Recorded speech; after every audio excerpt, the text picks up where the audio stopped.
What's up, buddy? Not much, man. Did you make it back down to the desert? I did. I did. I had a great run in too. Well, first, Doug Logan, welcome to my vlog. It's so cheesy. I love it. Uh, Happy to be here, man.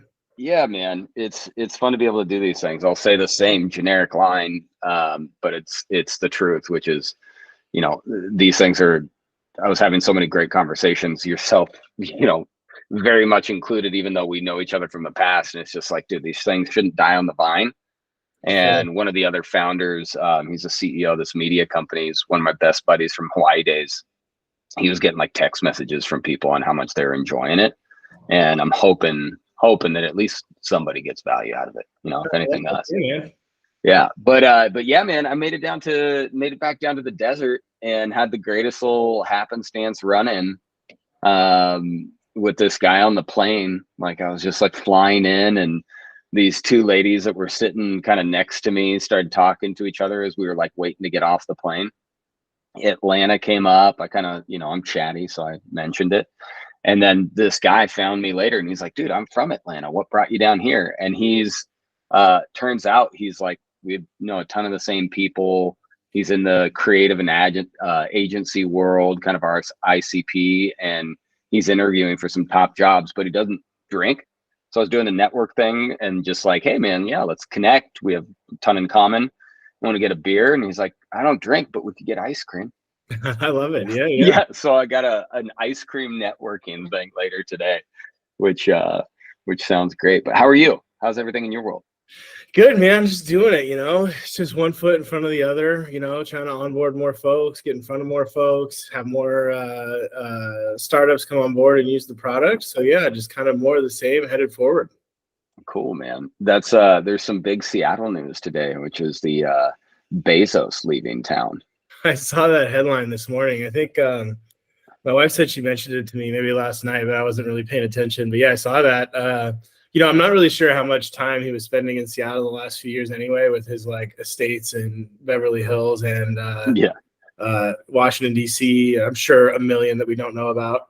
Yeah, exactly. It's funny though. Like I was texting with Tom and Matt, Tom Woodcock and Matt Yun, and obviously, just talking about business stuff. And Tom had a really good point that it's going to be reduced down to, see, we lost another one. Seattle needs to get its act together. But when I was up there, like, the city seemed great. Like, it seemed like it was in good shape for the most part. I didn't venture around a lot, but in our part of town, it was great.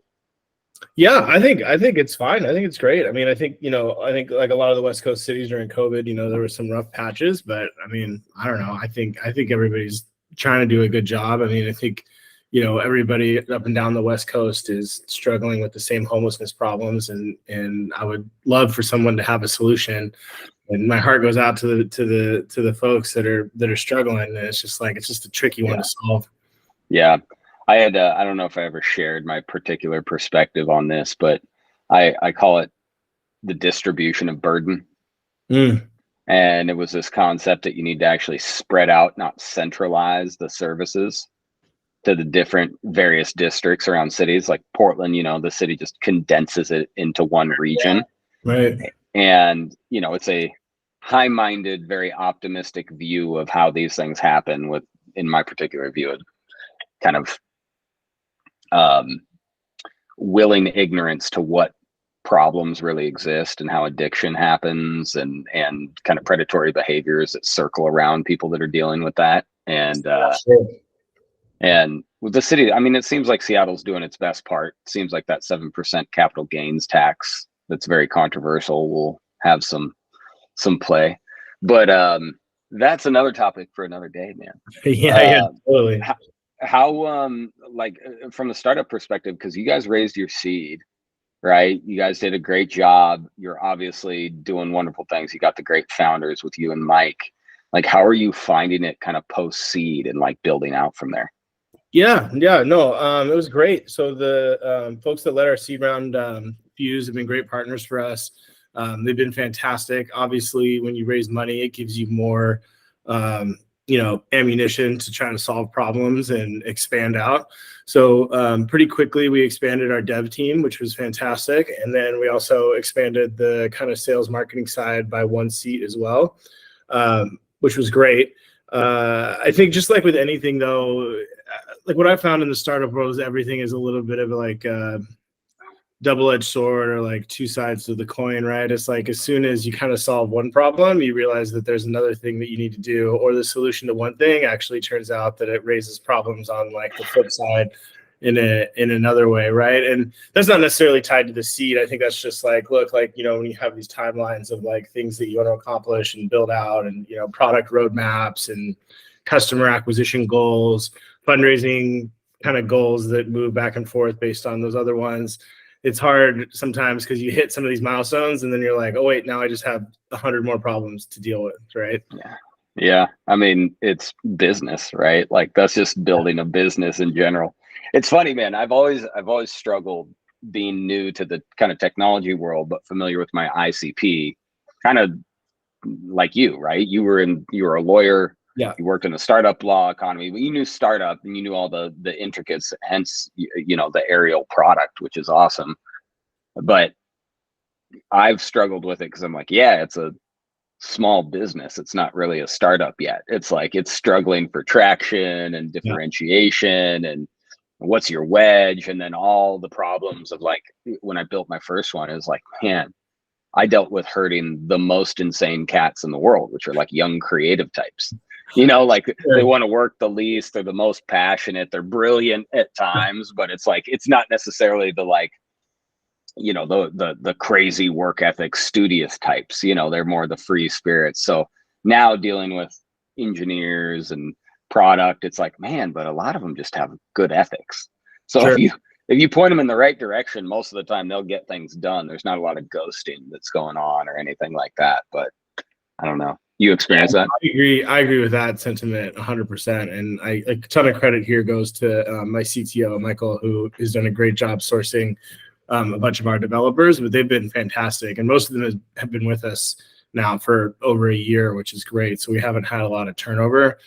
He's also done a good job kind of identifying that talent early. I would love to hear some more stories. We haven't talked about it much, like in our happy hours and stuff. I'd love to hear some more stories about the last business you built though on the creative side. Like I'd love to hear a little bit of that, like origin story and how you went about it.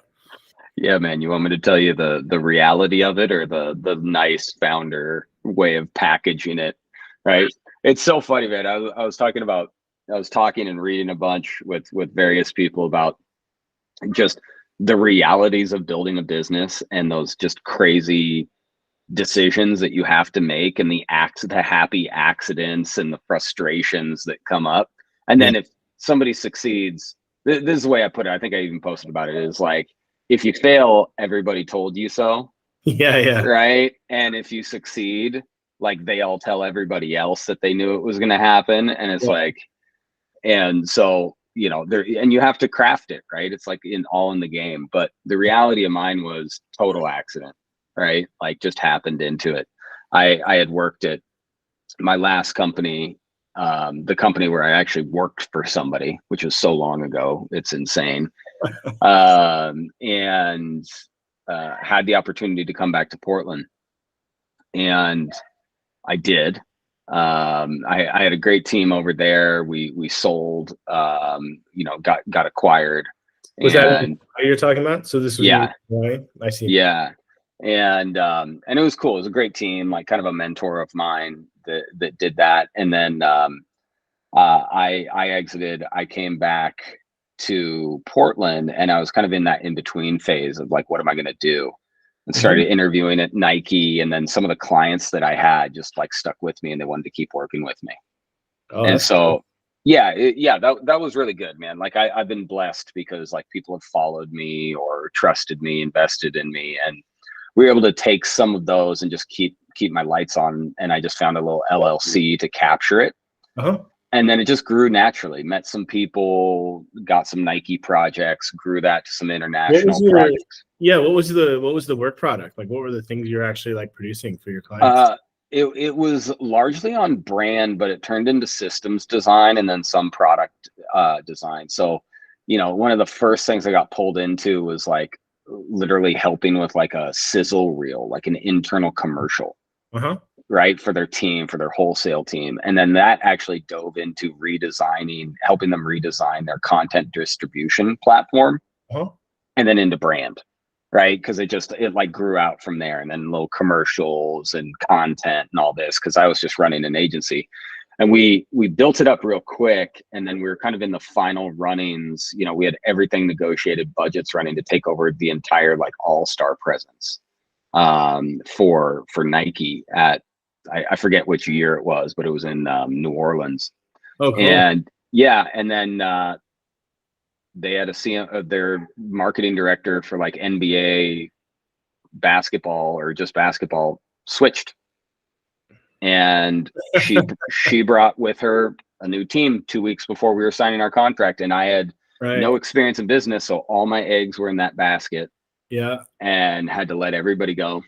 Had to totally start from nothing. It was heartbreaking, let a lot of people down. It was brutal, man, but I was bootstrapping, so it's not like I was beholden to anything.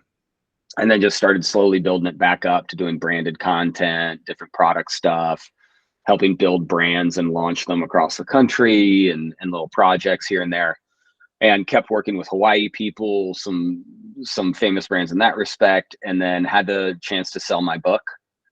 And I had been investing in this product, right? The early versions of this product, just because I wanted a better tool for us. And, you know, sold the book, exited, investing back in every day. And then sure enough, some friends and people I'd worked with in some capacities were just like, dude, we love you. We're gonna trust you with our money. So yeah, that is terrifying, by the way, right? Like we could probably talk about that for a little bit. What do you think? How was that experience for you? Let's say like particularly some of the early checks is kind of what I'm thinking about. Maybe to back up a step, did you initially think you were going to raise like call it like friends and family, or kind of these one-off angel checks, or what was kind of your plan going into the fundraising process? I made a very concrete decision before I launched Every Day that I was going to run it like a very rigid business versus the bootstrap, right? And that sounds crazy, but listen, man, you're in startup world, you know, all these kind of abstract decisions, right, that you kind of do. But like I came into it not with like just with experience and being like, hey, I did this kind of organic bootstrappy growth, which is like a buzzword that nobody fucking understands, frankly. No, they don't. Like there's a lot of armchair activists, especially on LinkedIn, who like to prescribe advice to situations they have no understanding of. Oh, for sure. That's the best thing to do. It's the easiest, right? It's great. Yeah. Quarterback it. Hey, you should do X, Y, Z. Yeah, look at how this perfect scenario set up and how they planned it from the beginning. Like, no, that's not how it works. You evolve and iterate. Yeah, my buddy has a really good joke about this. He's like, yeah, a bunch of like the startup business books, they love to tell you to create the next iPhone. And it's like, cool. I would love to do that. That's a good idea. I'll get on that. Yeah, awesome. Thank you. Thank you for your 100 pages of wisdom. Yeah, exactly. And they all try to simplify them into like a TEDx catchy one-liner, and you're like, get out of here. Totally. But that was the distinction, man. It was like, listen, I bootstrapped it, but I want to bring some more rigidity and formality to it, in the say, here are like divided sequences, here are some factors I want to do. And I just did a little bit of like casual research, right? Read a couple of handbooks. I am experienced and I'm fairly well educated. And so it's just like, okay, here are some rigid things. I'll learn from the past. I'll evolve it here. So I set out first, but I had no understanding of the like nuance of venture backed. I asked people, I'm very inquisitive. And so I just asked. Now all the terminology and the hand holding and the like personalities in venture capital, I'm like, that's been this thing that like, frankly, and I'll tell the venture world, if any of them listen to this, exactly what they already know. They all talk shit about each other, and they talk the same shit about each other. And they're like a toxic relationship, right? They're like, lie to me and make me feel like I'm missing out. And like they want this kind of courting to themselves. Sure. And when they say it, it's like they totally break their objective analysis. And so it's very funny. Like I love some of them. Some of them are clowns, but like a lot of them are really great people. But at the same time, it's like, do I want to trust advice from somebody that has never run or operated a business? Yeah. Yeah. I mean, listen, man, I'm biting the hand that feeds me right now, but like it's the reality of it. And so you have to be very careful at who you bring in. So anyways, to your original question, went in, got it from some friends that were interested in what we do. I knew I needed to raise some money, got a some trusting people that I'd worked with, which was great. More of those partners. And now we're going into like institutions, and I'm trying to stray away from them and go to the other ones, right? Go to privates, which I love because one, yeah, it's there's a lot of responsibility, man. Yeah. My one of my co-founders, Hallie, when we landed our first big check, she goes, "Oh my gosh, how like the most excited thing," and it was. But then she's like, "How are you feeling?" I'm like, stressed as hell Yeah. Yeah. Yeah. Yeah. because I'm responsible for this trust now, Yes. you know, and that's like having experienced the ebb and flow of business. Like, you know, you want to like people that haven't raised before want to spend, and they just want to spend, and they think, "Oh man, I have a 7 figures in the bank. Look at all this money," and it's like, nah, it's not that much money. Like Sure. for a business, it's not that much money. What about you though? Like you tell me about your fundraising decisions and business process. Yeah, yeah. Just to piggyback on that last point just for a second, then I'll rewind and go back kind of more to the beginning.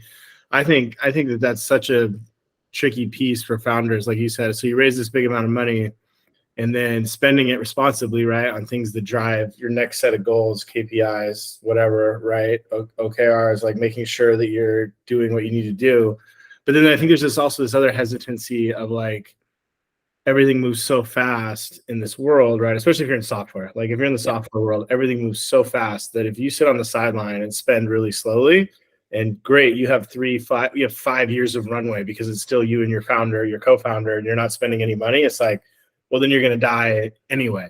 And like Yeah. you're kind of making the same choice with that money. You're either spending it fast or dying slow. And it's like finding that balance, I think, is super, super tricky, right? To your point, is like, you don't want to be the founder that everybody looks back on and is like, what the fuck? Like, what did you do with all this money? And then on a side note, you don't want to be like, well, the whole market's gone and it's cool. We still have $4 million in the bank, but like the company's going to die. Right. Like, so it's this really tricky balance of like, when do we hire? Hey, we got a spike in usage. We can't handle the new flow. We need to hire blah, blah, blah to like backstop that. But now it dropped for this 2-month period, and now like we're overstaffed for this period, right? Like figuring out a bunch of that stuff is super tricky, right? Yeah, you're absolutely right.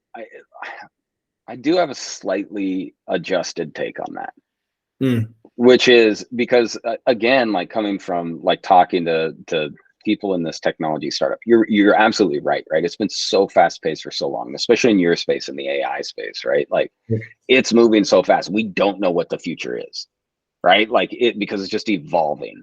You guys are positioned really well, I think, but like for a lot of companies,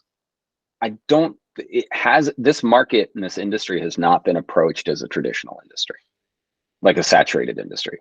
And my personal theory is technology, including AI, is going to be handled much more like a CPG company in the future, right? Where there is opinion because there are options, right? And there are market factors that make that kind of like, it seems unlikely, but as things become more compatible and more people grow and the products become more ubiquitous, like basic things are still going to exist.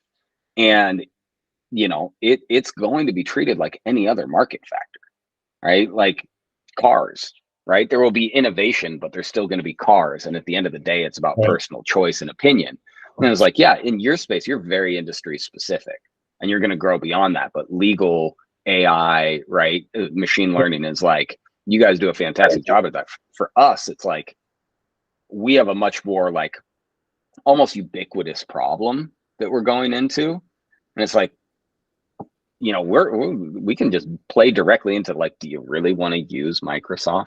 Yeah. Speaking of which, I loved it from our happy hour up here in Seattle. I still think about your like, what problem are you solving? Copy and paste. I love it. I still think about that all the time. I wish we had something like as catchy.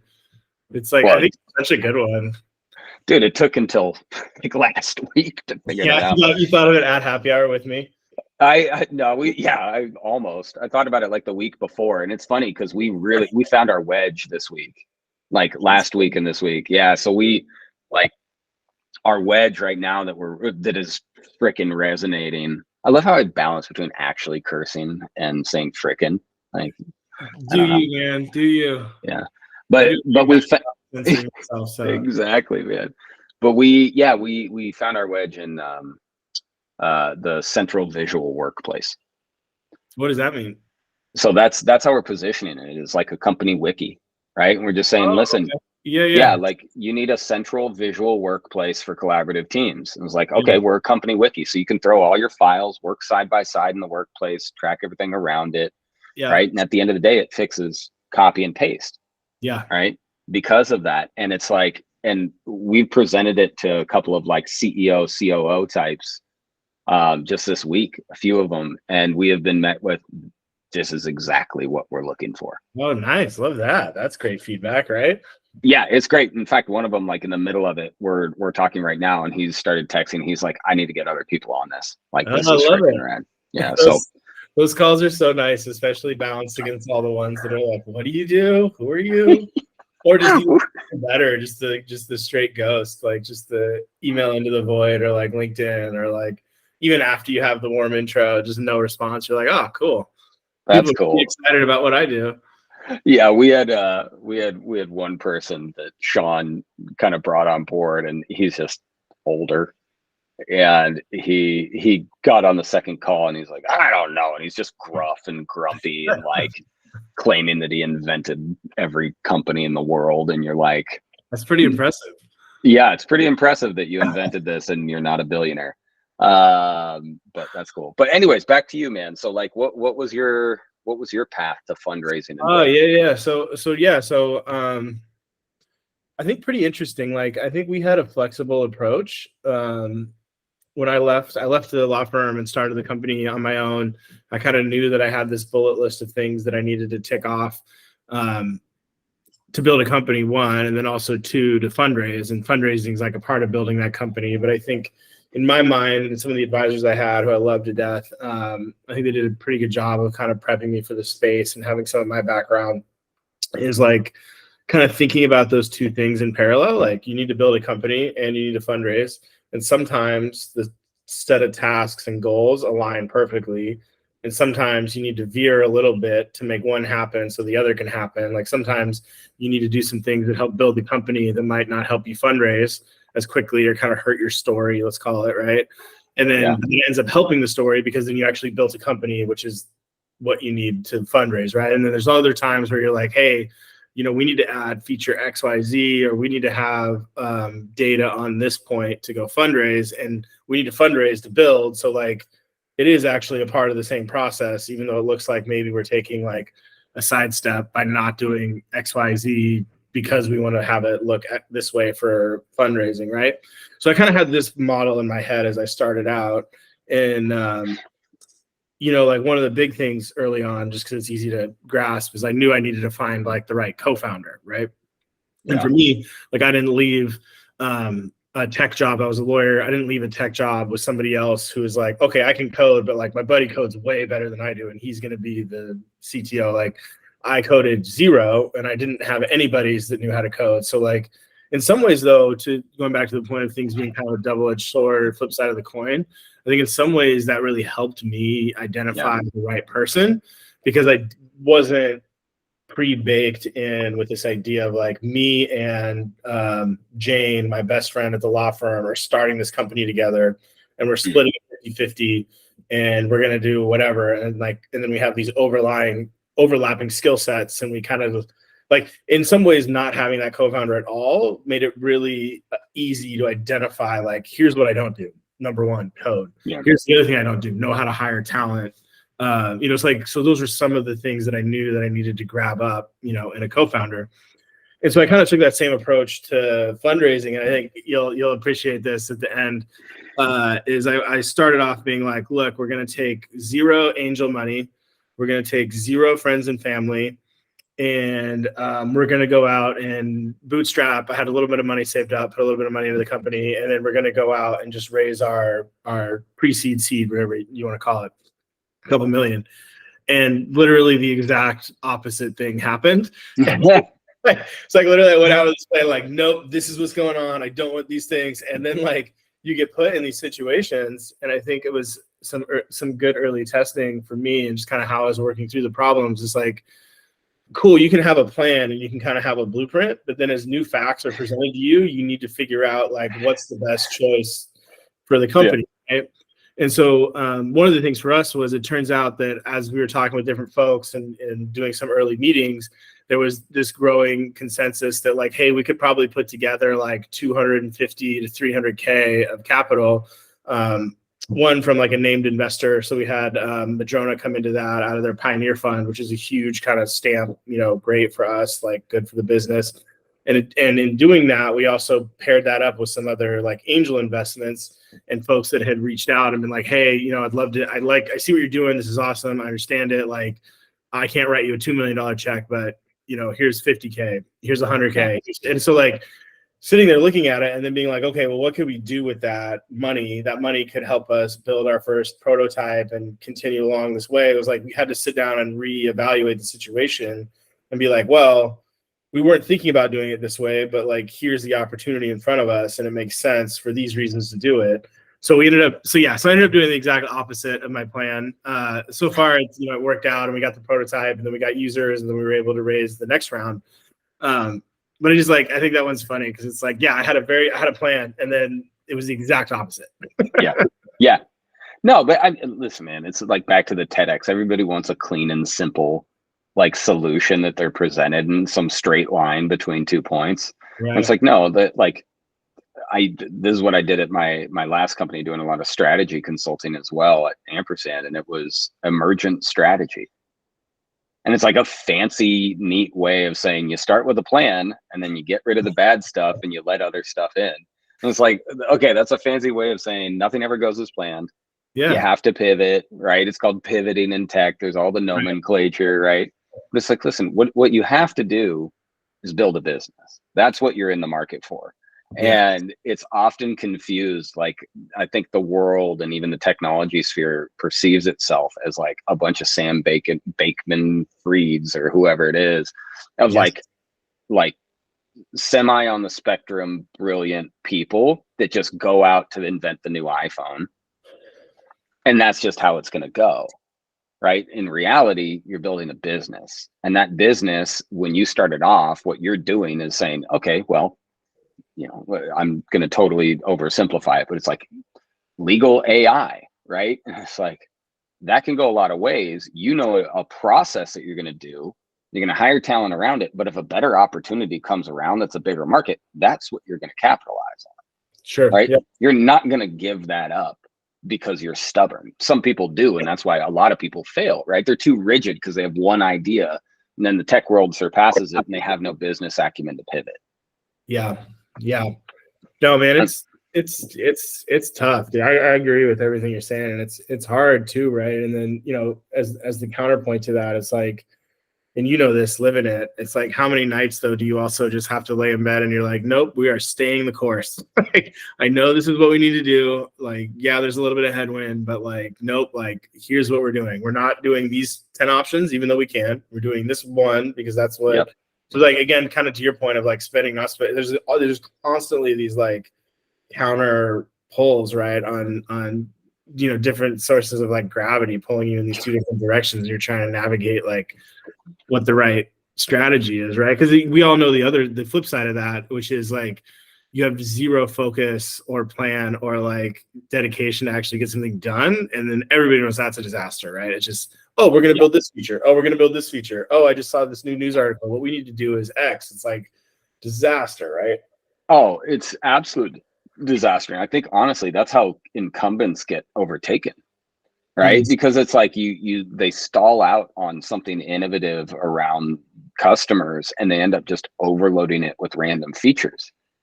And soon enough, you're in a product that kind of makes sense, but it's like, you know, it's like they're chasing little micro actions to happen, or they're forcing people into a very narrow set and wanting it to be more than it is.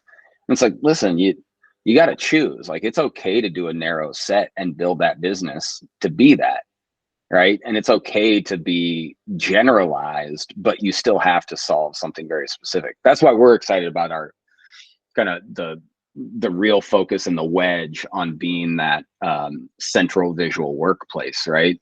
Because we were struggling because it's like, listen, man, like we built this very powerful base, right? And that's kind of like very antithetical to technology gurus or self-prescribed gurus, right? Because it's like, just solve one very small problem and see if you can expand.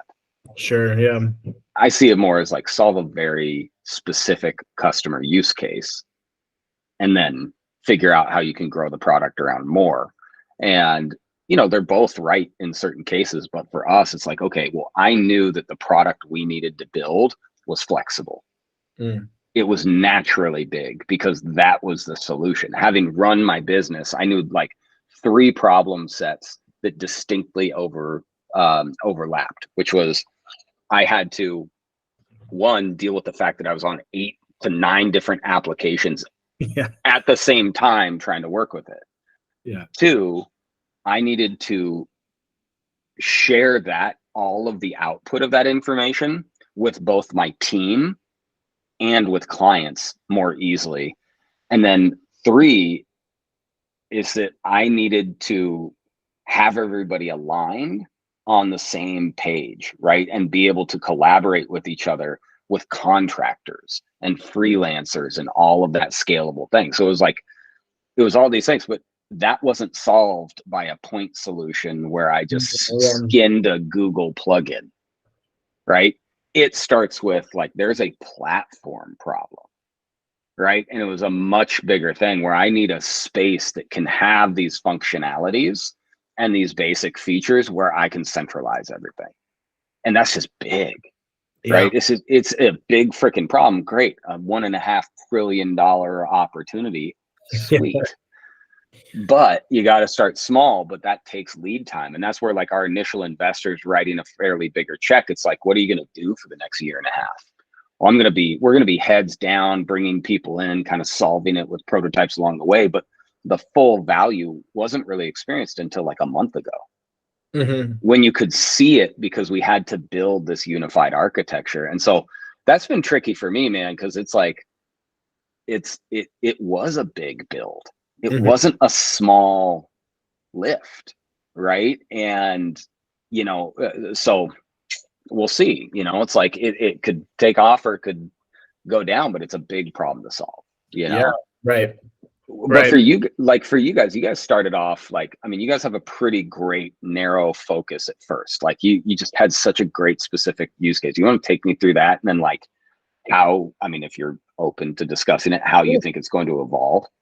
Yeah, absolutely. I mean, so I think what kind of circling back to our earlier point in the conversation, like when I left the law firm and started the company, the product that we have today is very similar to like the core idea when I had when I left. Now, it also, I think looking at it from a different angle, you could say that it is like 180 degrees different than the product that I had when I left the law firm, right? So like what we did is we took a ton of time, and to your point, it can be maybe a little frustrating from the outside when you don't see a lot of product or a lot of progress getting made. Like, right, is like internally though, we took a ton of time and talked with lawyers, talked with founders, really tried to understand and boil down to like the essence of like, hey, what's preventing you from solving? We know this problem exists today. Why does it exist today? What's preventing you from solving the problem today with like the tools that you have? And then what's a solution that would actually work to make the problem go away, right? So that's kind of how we approached it. We did a ton of customer interviews, a ton of interviews with, we call our customers lawyers and startups. So we did a bunch of interviews with all of those folks. So that's really kind of how we dove in and attacked it. And kind of the thing that we kept coming back to was one of the spots we realized that people really care about our issue, which is document management, information management as you're building your company, is around fundraising, right? So there's all these heartbreaking stories, and I can go into a bunch of them.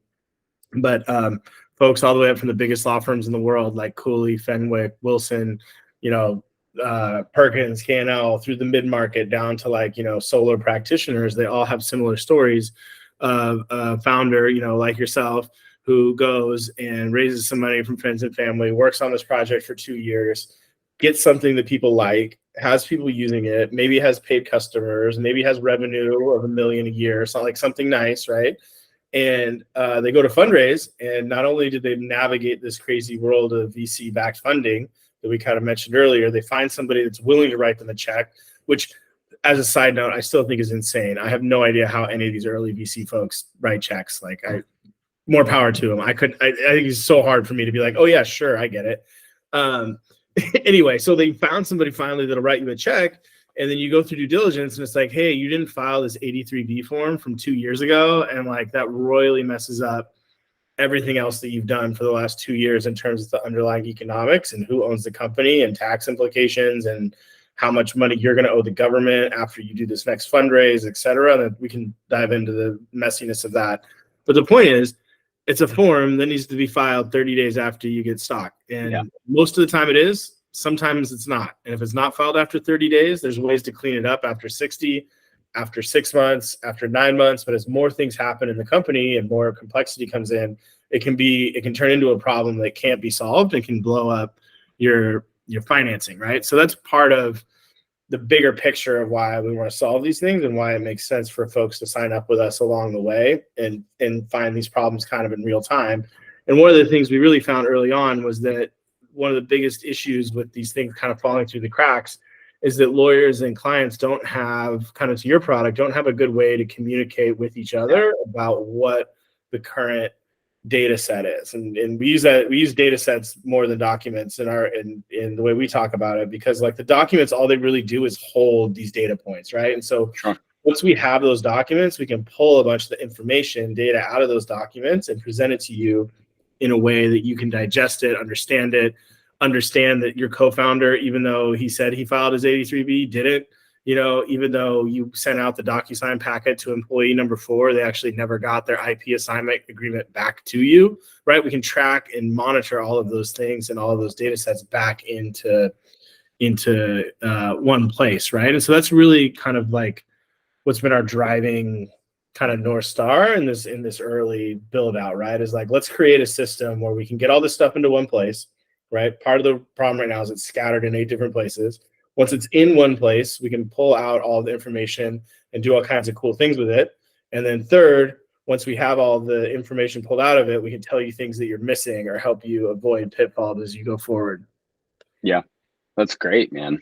And it's such a real problem. And I think it gets down to like a couple of things. One, it can hit them on the money string, right? It can screw up your financing, right? It can get in so many roadblocks. It'd be so expensive if they don't use your tool. Yes. And yeah, 100%, man. I when we were talking, like you, me, and Michael, I was like, I think I told you, I was like, capitalize on that emotional moment. Yeah, no, right? I love it. Yes. And we're trying to do that. I mean, we're always trying to build out our marketing better talking points, you know, stuff that's a little bit more poignant. We're actually doing a marketing website rebuild right now, which has been really fun. We actually just had our kickoff call yesterday. Yeah, kind of just trying to hit on all of that stuff, right? Yeah, no, that's excellent. Where do you like your dream? Do you have like the big vision for disrupting this whole market? Like where's Ariel going? Yeah, sure. I love it. I think so. So the way I think about this question is a great one, because I think fairly, you know, some people could poke at us a little bit and say like, okay, cool. Like, how big is this market though? Really? Like, okay, like, yeah. I mean, how much are people going to pay for this, et cetera? And I think really where the vision lies is in this, which is when I was an associate sitting at the law firm, we would do a new incorporation packet, right? And let's say that's 25 documents that get pushed out to you, the company. A few of those are forms, so like a form, employee agreement, IP assignment, et cetera, that you go off into the world. And now you as a company go use that form for like a 2-year period and then circle back to your attorney. And this is where everything gets disorganized and messy, right? And so for me, what I was doing is I was sitting there going like, okay, I have these 25 documents. I give them to the founder. The founder asked me to put 5 of them into Carta and 5 of them into Rippling or Gusto or payroll provider. And then 5 of them need to go over here to be filed with the state of Delaware. And then these ones need to go over here into some other service provider, right? And it's like, why is all of that information getting disaggregated and pushed into the world and into these separate like silos, right? And part of the answer is law firms are law firms. They're not tech companies, right? They're not designed to move data efficiently throughout these different systems, right? And some of these systems can talk to each other through different API integrations, et cetera. But really what you need is all of that underlying data about the company. And as we know, like what is a company? It's a set of contracts, right? Like everything about a company is either, hopefully it's written down contracts, right? Everything that exists about the company is in these contracts, whether it's pay orders, whether it's vendor agreements, whether it's employee agreements, right? State and local filings that need to be made, right? So if we can give the customer a use case where it makes sense for them to give us all of their documents, we can then be that central repository and help push those documents and that information out into the world. It's awesome, man. You guys want to be that central platform. Yeah, that's it. And I think in a lot of ways too, kind of operating in the background, right? So like we're not expecting our founders to come onto our platform and spend 5 or 10 hours a month for us. What we want to do is have this be sit where it belongs, which is we joke, it's like your back office belongs in the back of your mind, right? Like you as a founder and you as a business owner, you should be focused on 2 things, maybe a third. 1, product, 2, sales, building your team. Right? Like if you're not spending 99% of your energy on those 3 things, like you're going to be in trouble, right? Like that's really where companies are successful and what drives you into becoming a larger company. And what we want to do is keep squishing down all of those administrative tasks and that back office nonsense that you shouldn't have to deal with so that you can go spend your time on more high priority tasks. That's awesome, man. It's a great value proposition of just it's a funny one. It's like, we want you to use us less. Yeah. Like, right. No, it's kind of funny. You know, Michael and I have these conversations and it's like over and over again, though, what the founders tell us about other folks that are kind of similarly in our space is like, even your payroll provider, like what you love about your payroll provider is you don't run payroll, right? Like you're not in there messing around with stuff like payroll runs with a product like Carta or ShareWorks. Like what you love about it is that people get their equity and it tracks their options and it's all being done in the back end and you're not sitting there with your Excel sheet, right? And so we're kind of in a similar space where we're like, look, we provide you this value when you need it, but also what we do is help you sleep at night. Like, you know that you have this stuff taken care of on the back end and you can now focus on the tasks of building your company. Dude, I mean, that's exactly it. It's so funny. It's like, I feel like solutions gravitate towards somewhat of the same problem all the time, is like focus on what matters. Right. No, it's true though, man. Like, because I could come in and say the same thing for us of like, what are we solving? It's like, well, at the end of the day, it's that you spend less time worrying about where things are and how do I get it from here to there, and more just like getting it down and doing the work that matters, right? And there's a weird, like the disaggregation point that you made is funny because, you know, for a larger kind of macro trend, we've been in this, like the last 15 years have been a disaggregation world. Yeah. All of these point solutions that are just like, do one freaking thing amazing. And I don't think this is blanket for what you're talking about, because your problem solves, I think, a very real kind of that back end thing, right? On the legal contracts. It's not so specific, right? Or so pointed that it just reviews one type of contract.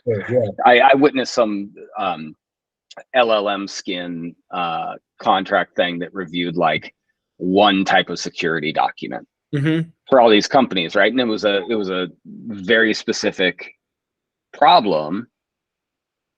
And all I could think in my head while I was listening to this was like, you're just going to get gobbled up as soon as somebody can upload a PDF and have it reviewed by GPT. And of course, they come out with that, right? Now, you guys have you have a much more, I think, robust offering because it handles everything from start to finish and you see the whole picture and it creates that ease of mind, which I love. On our end, it's like, okay, well, let's solve this one very specific problem. You want to spend less time worrying about where things are, who's on board, how much are you doing it, and more just like in the platform, creating, doing your thing. And if we did that, it'd be great, right? I love it. Yeah, man. It's interesting though. It's a wild, wild world of opinions. It's dude, the venture backed business world is funny. I had no exposure to it before starting this business. And now I'm like, I'm seeing like the benefits are massive. Yeah. You get that cash injection, you get people that want to accelerate it. It's so great. The downside, if you don't do it right, can be super hard. Yeah. Right. Like the startup world is hard, man. Like there's so many personalities. You're constantly being influenced by trends and this, what did you say? Like you were talking about the pace of technology and feeling like left out if you don't spend your money. Yeah. Right. And there's that like frantic panic in the industry. Yeah. And it's I think some of it is right though. I mean, I think part of the models that make software so attractive for capital and what's made so much money for so many people is that the distribution costs are extremely low, right? And the barriers to entry are fairly low compared to, like, I like to joke with my buddies, it's like we're not like logging up on Mount Rainier. Like you need a computer and you need a coder. Like you don't need, heavy equipment to pull logs and ship them around the world, right? Like, so part of that, I think, pace in that energy is right. It's like, yeah, like you will get left behind. Like, I mean, we've even seen it we started I left about 2 years ago. We really started jamming about a year and a half ago. And even in the space, like when we came into the space, there was like pretty much nobody doing or talking about what we were talking about. And some of that was, I think, you were similarly positioned with before that, all the buzz about ChatGPT 3, I think it was, came out like last winter. And then everybody got excited about ML again, right? And I think I told you the story, but I'll just rehash it quickly. Is like when we were going out before ChatGPT 3 came out, we would literally have people asking us like, got it, understand the problem, understand what you're building, but like, is there like a crypto play here? And you're like, no, like I don't. They're like, well, DocuSign. They kind of pivoted into like, to crypto. I'm like, well, like what? Like no, like we're not. No, that's not us. And then like other people will be like, was like Web3. Like no, like are you listening to anything I'm saying? And now that pendulum has swung like completely the other way, right? And it's like everybody says ML, everybody says AI, and then now obviously everything that's super hot is Gen AI, and so people ask us about that all the time too. And I'm always happy to have those conversations, but I'm like, look, if you go talk to these corporate lawyers, the last thing they want is new contract and new text and new stuff. Like they don't need it. That's not where they're inefficient. Like have their forms. Their forms are really good. They've been developed over 20 years, interpreting Delaware law. They've been tested, a bunch of them, like in court. Like they don't want new shit. Like they don't want like a random population of like whatever Gen AI contract comes up with, right? Like litigation, I think, is a little bit different world. This is a topic for a different time, but it's just interesting to your point of like, dealing with those personalities, dealing with the trends, dealing with how to position yourself, how to market yourself, how to be like, no, look, here's the problem we're solving. Like, hey, I love your idea. I'm not trying to be negative, but like, nope, that's not what we're doing. No, man, like to that point is like, this is literally what, because we were on the same trend cycle, right? Where, our first product and even what we were doing, like people were in the ML space, right? How we even came up with the architecture play that we're doing. And people are like, I remember talking to a couple of people and they're like, oh man, we tried that 5 years ago. And it's like, no, you didn't. You tried a like different chat bot back in the day, right? But anyways, and we went past and it was like, people were like, oh no, it's not a thing. A couple of people believe. And then GPT came out, right? And like the whole world shifted. And this is where, this is my big critique, right? In the fundraising side is like, I have all these ML experts now. right? That are like that aren't right, but they've read the literature, and so so you know, when you're a hammer, everything looks like a nail. Yeah. And they just have this ability to always be the trendy hammer, right? And so everything looks like a nail, and you're seeing it start to balance out, right? Which is a lot of these LLM skins are starting to fail because they are very narrow scopes with very limited innovation that don't really solve real problems, right? And that's where for us, and even going forward, it's like, you know, we're hitting a trend of where people really need us, and I think we're riding the right waves towards that centralization play, but it has to go against the grain. To get ahead of the trend, you have to go against what everybody else is doing, right? And you have to be in that right channel. I'm giving a weird surfer reference, but you have to be in that right position, right, in the set to ride it. And at the end of the day, I think, like, for what you're doing, right, all the ML, all the AI in the world, you have to position so humans can do their job better. Yeah. Right. And that's the same thing for us. It's like, yeah, we have the plugins, we're building out that agnosticism, which we're definitely partnering with Ariel in as soon as possible. Love it. We're a client and a partner. But beyond that, right, is like my big focus is just when people are trying to look for this, and I can't tell you how many of those conversations I've had. Well, we're only in AI, and suddenly, you know, you're this AI person, whatever. I was like, yeah, but at the end of the day, AI helps human comprehension, right? It does it at scale. It does it super fast. That's what we're working towards. And yes, there's going to be innovations and change, but it's not going to look like what we think it's going to look like. Sure. Yeah. I just think that that's the greatest thing that we can understand right now is like, we have a prediction of what it's going to be. And like every other human prediction that's ever happened, it's going to be a lot different than what we think. But it's going to be powerful. Like what you're solving at Ariel, I think, is a very real one, because it is solving peace of mind, and it is solving a very real problem for two very distinct sets. That's what, I don't know, man. I think you guys are doing great. Kind words. I appreciate it. We're working hard. Yeah, man. I got to flip, but hey, I'm going to be most likely back up in Seattle here pretty soon. So I'll let you buy me a beer this time. I love it. Let me know, man. I love it. I'll be here. All right, brother. Great to talk to you, and good luck. Awesome. Thanks, man. All right, bud.